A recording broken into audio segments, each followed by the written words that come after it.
Et c'est exactement ce qu'on a fait avec Scaling Circle sur la page de capture, sur la VSL. On a des onboarding avec nos clients.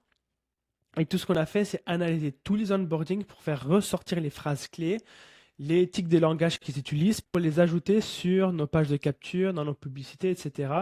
Et tout ce que j'ai fait ici, c'est copier-coller les mots qu'ils utilisent pour les mettre sur la page de capture. Donc sortir de l'opérationnel, c'est ce que nos clients disent tout le temps. Ils veulent un business qui est simple, qui est prévisible, qui est stable et qui ne dépend pas d'eux. Comme ça, ils peuvent partir en vacances, vivre leur vie quoi, et profiter de leur vie et avoir un business qui est à leur service et non le contraire.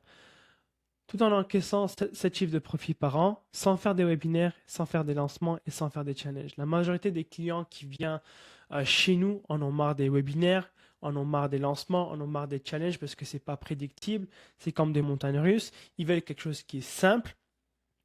Et nous, ce qu'on fait, on leur met en place le VSL Funnel parce que c'est le tunnel de vente que tu peux peaufiner à chaque jour de 1%, qui est prévisible, qui est simple et qui est stable.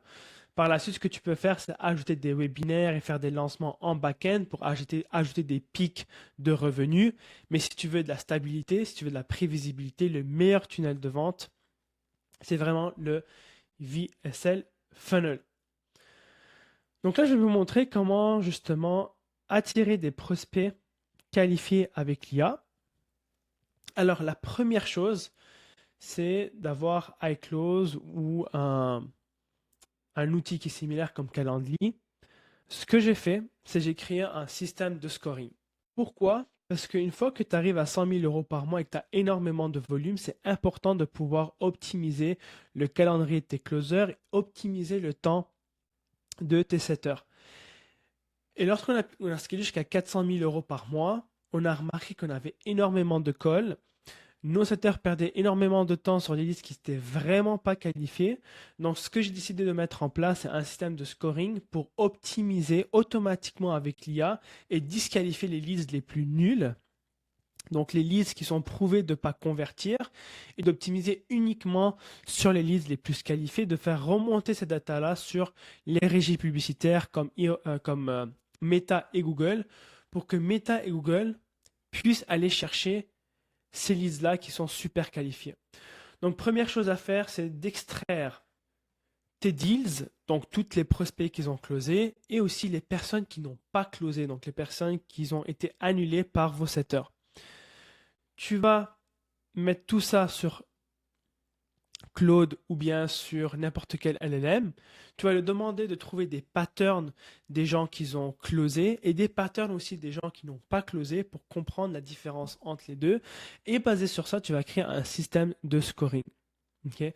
Donc, nous, on a créé un système de scoring où on fait remonter la data sur un fichier Excel et on a remarqué, comme vous pouvez voir ici, que les gens de 0 à 0.9, il y a 47% de taux de cancellation. On a closé que 11 personnes, closing rate de 2,47% avec un earning per call de 66 euros.